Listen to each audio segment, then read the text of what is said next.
რა მოძრაობაა ძლის მოვახციე.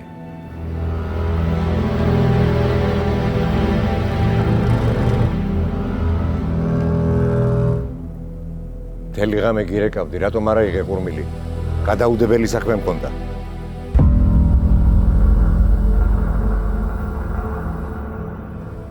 მე შენ დანახვისთანავე შემიყვარდი, ილდის.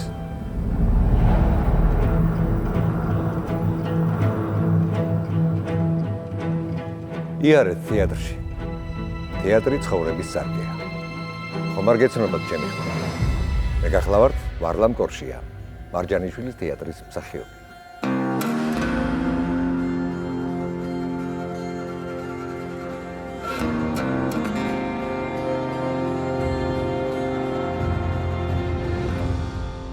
საქართველოში შეიძლება ერთ-ერთი ცნობილი ხმა ვარ. ცნობადი სიტყვა არ მიყვარს. ეს იყო 90-იანი წლების ბოლო.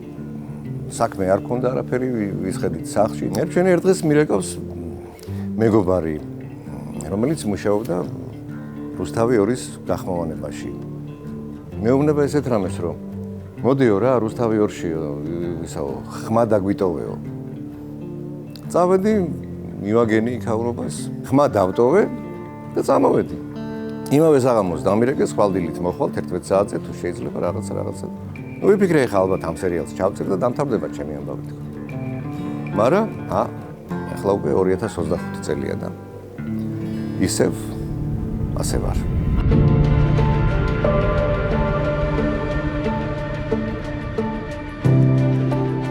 ერთ დღეს ჩემმა თანაკლასელმა, ჩემმა მეგობარმა რატომღაც ახსენა, რომ მე იქ დავდივარო მოსწავლე ახალგაზრდობის თეატრშიო და გამიკვირდა მეთქი რა ხდება, რა არის მეთქი იქ არაფერიო, აი სპექტაკლებს გავთოვ რაღაცეებიო ისევ და წამიყვანეთ გამეთხოვე რა და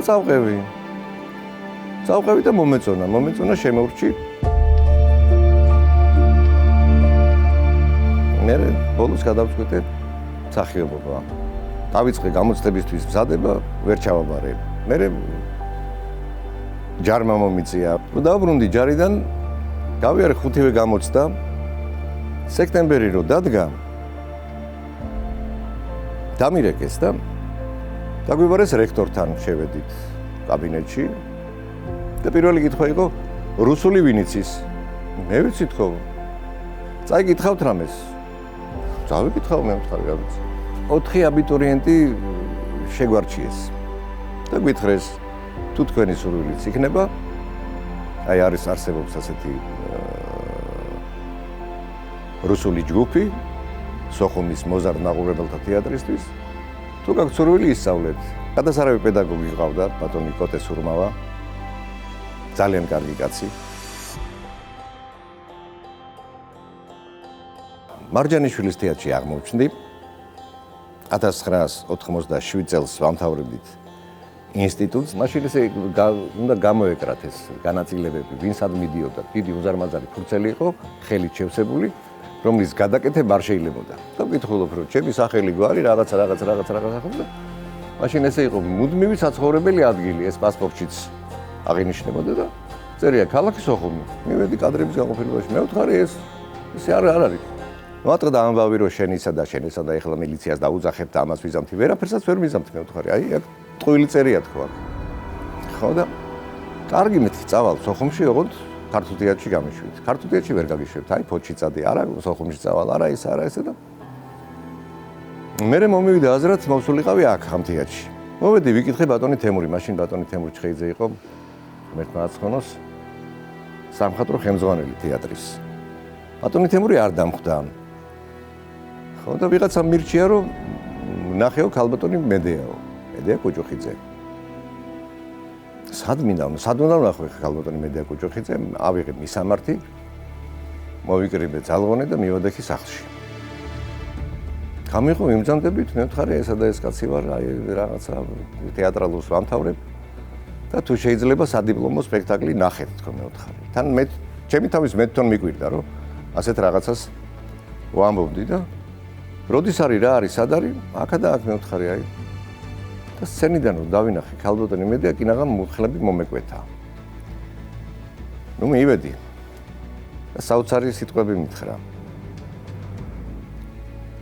მე თქვენ რო შემოგხედეთ და ვინახეთ რომ სცენაზე დგას კაცი. და ესე ქალბატონი მედეას ხელდასხმით მოვხდი აქ. აი ასე მოვხდი მარჯანიშვილის თეატრში.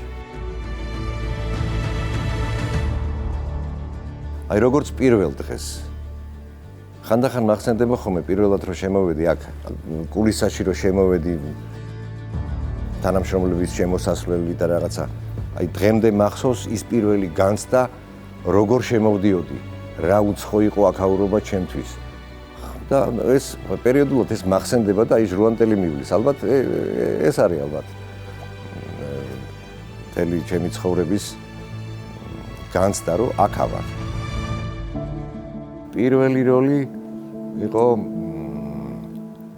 ასეთი სპექტაკლი იყო მილიონერი ნეაპოლი გოგი თოდაძის დადგმა და პირველად იქ მასიურ სცენაში რა სამი წყვილი ვიყავით გამოვდიოდით რაღაც პერიოდულად აივანზე. ხა არიქა და ვარსკვლავები მოვწვიტე მეთქი ვერ ვიტყვი, მაგრამ იყო რაღაცეები. აი მაგალითად იგივე როდესაც ბატონმა თემურ ჩხეიძემ პირველად დამაკავა სპექტაკლში იყო ესეთი ვერაგობა და სიყვარული შილერის და მოვედი რეპეტიციაზე.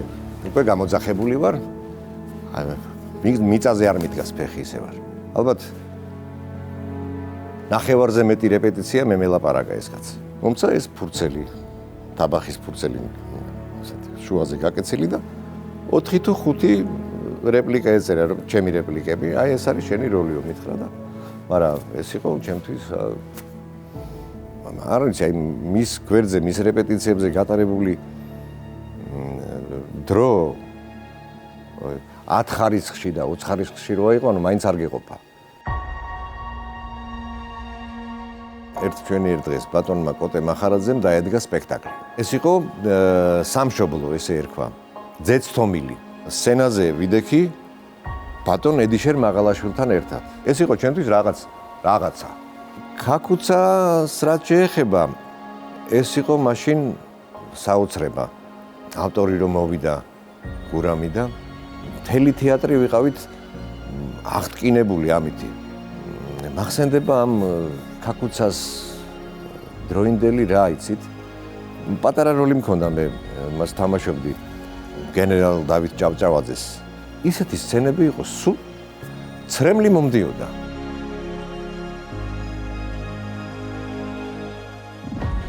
ხანდახან არის რაღაცა დგება ადამიანის ცხოვრებაში ისეთი მომენტი, როცა ფიქრდები, სწორი ნაბიჯი გადავდგი მაშინ? სწორად მოვიქეცი, რომ ეს პროფესია ავირჩიე? იქნებ სხვა რამე ჯობდა. ხო და მე რო აცნობიერებ ამას, არ ჯობდა სხვა, ეს ჯობდა.